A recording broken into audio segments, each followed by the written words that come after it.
இப்போ நம்ம இந்த வீடியோல என்ன பார்க்க போறோம் அப்படின்னா, நம்ம ப்ரீவியஸா பார்த்த வீடியோ இருக்கு இல்லையா? மெட்டால நம்ம வாட்ஸ்அப் எப்படி இன்டகிரேட் பண்றேன்னு பார்த்துருந்தோம். அதோட செகண்ட் பார்ட் தான் இது. இதுல என்ன பார்க்க போறோம் அப்படின்னா, மெட்டாவோட இன்டகிரேட் பண்ண வாட்ஸ்அப்பையும் நம்ம சாஃப்ட்வேர் கூட எப்படி லிங்க் பண்றதுன்னு தான் அந்த வீடியோல பார்க்க போறோம். ஸோ இனிஷியலா நம்மளோட சாஃப்ட்வேர் லாகின் பண்ணிக்கிறோம். ஒன்ஸ் லாகின் பண்ணதுக்கு அப்புறம் பாத்தீங்கன்னா கீழே டேஷ்போர்டுக்குள்ள வரீங்க. கீழே ஸ்க்ரோல் பண்ணிக்கிட்டே உங்களுக்கு குயிக் ஸ்டார்ட் சொல்லிட்டு ஆப்ஷன் கொடுத்துருப்பாங்க. இப்போ இங்கேயே நமக்கு இன்ஸ்ட்ரக்ஷன்ஸ் எல்லாமே வந்திருக்கும். ஃபர்ஸ்ட் நம்ம வாட்ஸ்அப் அக்கௌண்ட் லாகின் பண்ணியிருக்கணும். பின்ன கம்ப்ளீட் செட் கிளவுட் ஏபிஐ கூட ரெஜிஸ்டர் பண்ணணும்னு சொல்லியிருந்தோம். நம்ம லாஸ்ட்டா போஸ்ட்மேன் யூஸ் பண்ணி நம்ம கிளவுட் ஏபிஐல ரெஜிஸ்டர் பண்ணியிருப்போம். ஸோ அந்த செட்டப் நம்ம இங்க கன்டினியூ பண்ணணும். இது நம்ம சாஃப்ட்வேர்லயும் இன்டகிரேட் பண்ணி லிங்க் பண்ணணும். ஸோ ஜஸ்ட் இது கிளிக் பண்ணீங்கன்னா உங்களுக்கு நியர் பேஜுக்கு ரீடைரக்ட் ஆகும்.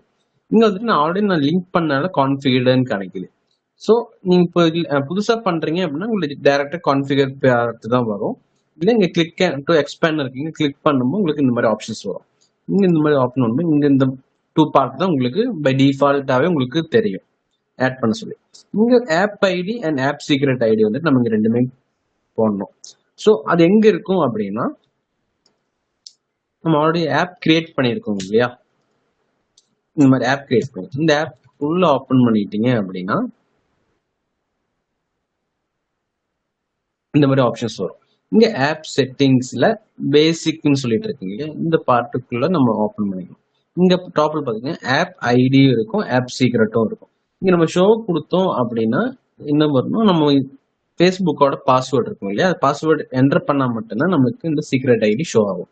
ஒன்ஸ் ஷோ ஆனதை எடுத்து நம்ம சாஃப்ட்வேர் கூட இங்க நீங்க என்டர் பண்ணிக்கிறீங்க. என்டர் பண்ணி சேவ் பண்ணிட்டீங்க அப்படின்னா ஆட்டோமேட்டிக்காவே உங்களுக்கு இன்டகிரேட் ஆயிரும். வெப் ஹூக் எல்லாமே ஆட்டோமேட்டிக்காவே உங்களுக்கு ஜென்ரேட் ஆகி கிரியேட் ஆயிருக்கும். ஓகேங்களா?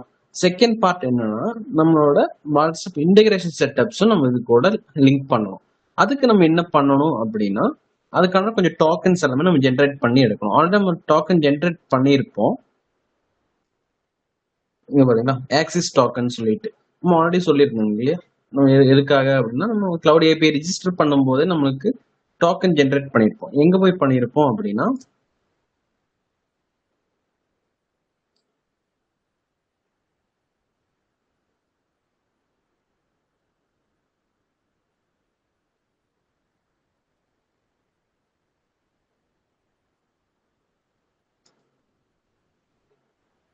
நம்மளுக்கு இங்க வாட்ஸ்அப் அக்கௌண்ட் இங்க சிஸ்டம் யூசர்ல வந்து நம்ம பண்ணியிருப்போம் இல்லைங்களா, இங்க ஜென்ரேட் டோக்கன் கொடுத்து நம்ம ஒரு இடத்த சேவ் பண்ணி வைக்க சொல்லிடுவோம்.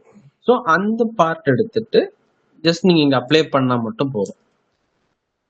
ஆல்ரெடி பண்ணதை எடுக்கிறோம், எடுத்துட்டு இங்க ஆக்சிஸ் டோக்கன்ல நீங்க பேஸ்ட் பண்ணிக்கிறீங்க. பின்ன வாட்ஸ்அப் பிசினஸ் அக்கௌண்ட் ஐடின்னு சொல்லிட்டு இருக்கீங்க இல்லையா, அந்த பார்ட் நம்மளுக்கு எங்க இருக்கும் அப்படி மீன்ஸ் நெக்ஸ்ட் பார்த்துட்டோம் அப்படின்னா வாட்ஸ்அப் பிசினஸ் அக்கௌண்ட் ஐடி எங்க இருக்கும் அப்படின்னா, நம்ம வாட்ஸ்அப் அக்கௌண்ட் ஓப்பன் பண்ணிட்டோம், அதுல எந்த அக்கௌண்ட்டோ நம்ம அந்த அக்கௌண்ட் செலக்ட் பண்ணிட்டோம் அப்படின்னா நமக்கு இங்க உங்களுக்கு டிஸ்பிளே வரும். இங்க ஐடின்னு சொல்லிட்டு இருக்கீங்க இல்லையா, இதுதான் நம்மளுக்கு வாட்ஸ்அப் பிசினஸ் அக்கௌண்ட் ஐடியா இருக்கும். ஸோ இதையும் நம்ம காப்பி பண்ணிட்டு நம்ம சாஃப்ட்வேருக்கு வரும். நம்ம சாஃப்ட்வேர்ல வந்து நமக்கு ஜஸ்ட் நீங்க என்டர் பண்ணிக்கிட்டீங்கன்னா போதும். என்டர் கூட சேவ் பண்ணிக்கிட்டீங்க ஆட்டோமேட்டிக்கா நம்ம மெட்டால இருக்கிற வாட்ஸ்அப் பிசினஸ் அக்கௌண்ட் நம்ம சாஃப்ட்வேர் வாட்ஸ்அப் அக்கௌண்ட் ரெண்டுமே லிங்க் ஆயிருக்கும். ஸோ இவ்வளவுதான் இதுல பண்ண வேண்டியதா இருக்கும். நெக்ஸ்ட் பார்த்துட்டோம் அப்படின்னா, ஒன்ஸ் நீங்க லிங்க் பண்ணாலுமே ஆட்டோமேட்டிக்கா நம்மளோட நம்பர் ஏதோ அந்த நம்பர் இங்க வந்துடும் பை டிஃபால்ட். ஓகேங்களா? நெக்ஸ்ட் பார்த்துட்டோம் அப்படின்னா, நமக்கு புதுசா கேம்பெயின் கிரியேட் பண்ணிக்கலாம். அந்த பார்ட் எல்லாமே நம்ம இங்க இருக்கும். நம்ம புதுசா கான்டாக்ட்ஸ் கிரியேட் பண்றதுக்கான ஆப்ஷன்ஸ் எல்லாமே நம்ம இங்க ப்ரொவைட் பண்ணிருக்கோம். பின்ன புது கேம்பெயின்ஸ் நீங்க கிரியேட் பண்றீங்கன்னா கேம்பெயின் நம்ம கிரியேட் பண்ணிக்கலாம். பின்ன டெம்ப்ளேட்ஸ், இங்க டெம்ப்ளேட்ல வந்துட்டு நமக்கு ஜஸ்ட் நம்ம இங்க என்டர் பண்ணாலே நம்ம ஆட்டோமேட்டிக்கா உங்களுக்கு மெட்டால போய்க்கும். ஒன்ஸ் நீங்க அங்க அப்ரூவல் ஆயிருச்சு அப்படின்னா ஜஸ்ட் நீங்க சிங்க் வாட்ஸ்அப் டெம்ப்ளேட்ஸ் கொடுக்கும்போது ஆட்டோமேட்டிக்கா அங்க இருக்கிறது உங்களுக்கு சிங்க் ஆயிரும். அங்க ஸ்டேட்டஸ் எல்லாமே உங்களுக்கு சிங்க் ஆகி வந்துடும். ஓகேங்களா? இவ்வளவுதான் நமக்கு இந்த பார்ட்ல நம்ம பண்ணியிருக்கோம்.